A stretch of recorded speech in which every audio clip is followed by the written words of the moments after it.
Hello, what's up good people? Good to see you once again. Now, guess what? Ukianza kusota, hizi ndo zinakuanga signs and zinakuanga classified into 4 stages, alright? Na nitakuelezea from stage 1 which is the worst to the last stage which is the worst, so that you understand, okay, are you heading to that direction? Because some of these stages people are already into it now, hawajui. So by the time when I realize already they have been hit by what we call the brokenness, alright? So anyway, because I don't want you to miss any of my good future videos in future, this is what I want you to do. It is free and it is fast. Down below there on your right kuna button imeandikwa subscribe. It is in black. Hit that button. Then on your left there is a like button. Hit those two magical buttons, and guess what, whenever nitakuwa na upload a new good video utakuwa unajulishwa na YouTube I have uploaded a good video, so you never miss any piece of my videos. Alright, so let's get in today's business. Alright, now what's the first side, and by the way, what's the very first stage? So stage ya kwanza for these things for you to start being broke, the very first stage inakuanga like it's a window stage. A lot of people are into it, they do not even know, and actually presents with some of the signs which are very, very vital. Na stage ya kwanza, it's usually being that you are not able to save. That is the very, very, very first stage that usually hit you when you start to go broke. Stage ya kwanza, you are not able to save. Basically means that whatever the amount of money that you're getting, whether you're employed or you've employed yourself, you're consuming the entire amount of money. Say you're getting 40k at the end of the month, so una consume the entire 40,000, so there is nothing left for you to be able to save. Now his stage, a lot of people are into this stage but they do not know. And the funny thing about this stage is that it doesn't have any signs of you being broke, doesn't even have signs of you straining or struggling. It's just an okay, it's a comfortable thing, and by the time you're realizing, you're getting yourself into the down drain. It's like the window stage in HIV. Yeah, it will affect, it doesn't do anything with your life. All right, so at this particular stage you realize you are consuming what you are producing. That basically means if something was to happen in life, and I always tell you guys, BS always happens in life, all right, or can actually happen in life, doesn't have to be like always. Okay, so you realize that you're living from hand to mouth, and this is what I always call living on the rat race. Say like something happens, like you get sick or you get fired, you do not have like an emergency fund, you don't have a money that you've set aside for you to invest. Now that is the most dangerous thing for you to get into, especially when you have your family or something of sort. Now when you kitoka now from the very first stage of not saving, now you go to the next stage. Now the next stage, you realize this stage is the point whereby unaanza kuacha where you usually go to hang around with. Say there is a certain joint that you usually go to take your nyama choma, say like you take your, your kinywaji here and there, hanging around with your guys here and there, throwing some vibes and such kind of things. Then you realize like, okay, you care, but you're straining to actually go to that particular point, to a point whereby you now cease going to that particular joint, because sometimes you realize that if you go to that particular joint, then you're getting yourself into problems. You cannot be able to cater for the basic needs and what have you. And then at this joint, or rather at this particular stage, you realize that even your friends wanaanza to withdraw from you, to a point whereby you're now losing your friends, because a point remains that if I buy you today, don't expect me to buy you today, tomorrow, the other day, na hiyo siku ingine, na one day you don't even buy. So at that particular point, you start that your friends are actually moving away from you, or you yourself, you're actually withdrawing from them. So those are the signs that you realize, because I always tell people, don't be fooled by the kind of a relationship or the friendship that you usually have in the current world that you're living in. It's a mutual one. Kama wewe hausaidii mwenzako, then it means that you people, you aren't having anything of sort, of anything of importance. I have seen a lot of people losing their jobs or losing their source of income, and that particular point there is a full change in terms of their friendship and such kind of a thing. So hiyo ndio inakwanga stage ya pili, which is actually you are not able to afford to go around where you used to go at a normal occasions. All right, and now at that particular point, now this one takes you to the next stage. And the next stage now, it's a quite sensitive. This is what we call, this is the symptomatic stage, whereby we can actually tell something is not okay with you. Sometimes you're accompanied by some stresses, depressions, and what have you, denials, and what have you. And now his stage in ile point tunapatanga, you're not even able to cater for your basic needs. And our basic needs here, I mean like the rent, the what have you, and all those kind of things. So at this stage, you're like confused. You don't even know what to do. You find like you are like 2 or or 3 months behind your rent. You realize that even the basic food that you're supposed to get like 3 meals per day imeanza kukushinda. You're living in a very tough life kind of a thing. Sometimes even becomes a little bit for you to even change clothing or something. Such kind of a things. Those are the things that you realize now things are moving now from the worst to the worst. Now, at this particular point, of course, remember your friends ran away. You no longer have friends. You don't have people who you can lean on to, maybe getting yourself into a sort of help or something.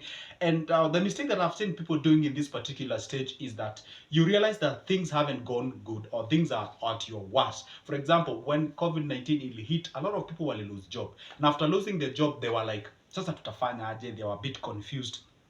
And then at this particular point, you're still hanging around or clinging to your same status that you're living when you had money and when you had a flow or cash flow, when you were able to sustain all these things. Whenever you realize something like that has just happened, all right? When you realize now you cannot be able to afford that maybe 15,000 or 20,000 house rent, immediately you're supposed to start downgrading your life and moving to the level that you're feeling comfortable. But the problem that people have is that usually still cling to what we call the social status, because you're wondering now, you don't want people to realize that you're losing your point, like you are now, unashusha madaraka yako in terms of status or something of sort. You're still clinging to that. Hata tini heri ukope so that you sustain yourself at that particular point. Especially, I usually find this problem na wale watu ambao wanakuanga employed.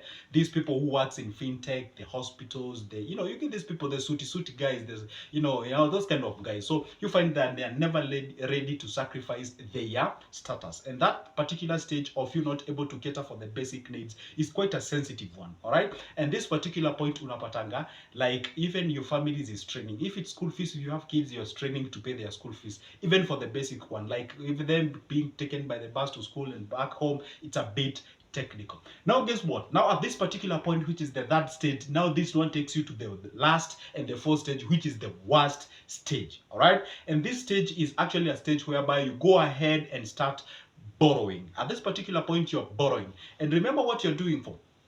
You aren't borrowing to invest. You aren't borrowing to maybe develop yourself. You're borrowing to actually cater for the basic needs. And this is the mistake. The point that you are right now, whatever you are doing is not able to sustain yourself in terms of food, school fees, rent, and what have you. Now you're borrowing. That means this money or this loan repayment is actually a luxury to you. You cannot afford to actually repay this loan. So you already know very well that you cannot be able to repay this loan. Now, this loan that you're taking or this debt that you're taking, we call it, you're taking debt to fund what we call the consumables. And the consumables do not generate any income. So you're taking a loan to buy food, you're taking a loan to pay school fees, you're taking a loan to, you get what I'm saying? So that money does not generate you any income. And at the end of the day, you have to repay that money, and of course with an interest on top of it. Now, this is when you realize that you're already in a ditch, but you keep on digging. This is the point whereby you realize now you now have two problems instead of one. The problem number one, you're already broke, and the problem number two, you are already indebted. And this particular point, this is the time you realize people are even faking death. People have actually get themselves into depressions, stressing, and such kind of things. And remember one thing, whenever there is a financial crisis, tends to spill over to the social crisis, whereby you realize even the marriages start beyond crisis and such kind of a thing. Because basically the life that we are living in is not like a sincere one. It's like people, they live with you with some sort of condition underlying out there. So it is good to be very careful. So now you're taking these loans to fund your consumabilities, appetite, and what have you. So you get yourself into debt, you get yourself into brokenness and such kind of a thing. At this particular point, if you realize you're not able to get yourself into repaying of this loan, or rather getting yourself that you have to borrow for you to eat, I would advise this. Because you are not able or you don't have the capacity to repay back this money, I would advise that you be very careful taking these loans. And if you have to take them, because after all, you're at desperate level, if you have to take it, then you have to talk to the people who are lending you that money, so that at least you can look if there is a way that you can even start the basic need. You can just start like a basic need, like selling fruits, like selling milk, just something. Just put that money on the go, because if you do not put that money on the go, then rest assured you're gonna get yourself into problems. All right, so this is it. Before it gets to the worst stage whereby you're borrowing for you to fund the consumables, always be careful. Be wary of the very first sign, which is actually you're not able to save. This is the major signs that a lot of people are into it, but they do not know. They tend to think like, oh, everything is okay. Whenever you see you're not able to save. And at this particular point, I would like to introduce something. Savings are of two types. For me, I take savings in two ways. Number one, you can actually save for the purpose of the emergency fund. You would like to save a liquid money that you can access any moment you want. You can just go click of a button, you can withdraw that money, you can be able to cater for some things that are emergencies out there. This is life and this is how it is, all right? So the other kind of a savings, I actually love to call it like storing money or accumulating the money. You're saving for the purpose of investing, because you cannot be able to save yourself to the riches. What you do, you accumulate money. Once you get that money, you invest that money to give yourself what we call the passive income, so that you can be able to sustain yourself. Say maybe the conventional way where you've been employed, you get fired, then at that particular point you can rely on where you've already invested, because having multiple streams of income is the very best thing that you can ever have in life. Because remember one thing, Corona taught us something, that you're supposed to have at least 2 or 3 or 4 or 5, and if it's possible. By the way, they say an average millionaire usually have like 7 multiple streams of income.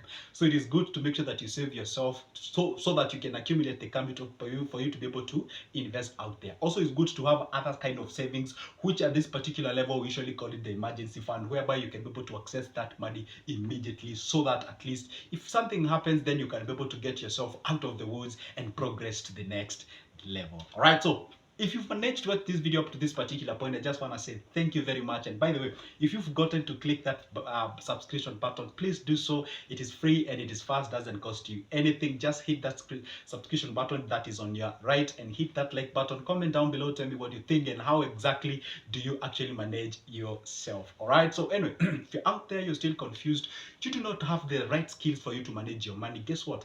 As always, I made it this easier for you. I've prepared a very nice booklet that can help you, give you the instructions on how you're supposed to save your money, how you're supposed to budget your money, allocate your money. That copy, you can get it, it's only $250. You can text me. My number, I'll leave it on the description of this specific video. You can text me. If you're out there, you need business ideas, business plans, and whatever, consultations, I offer all those services. For the business plans ready, it's $280. For the business plans for the business ideas and whatever, it is 220 shillings. If you need consultation, we can always talk through about it. My number is on the description of this specific video. So let's talk business. And by the way, see you there. Goodbye.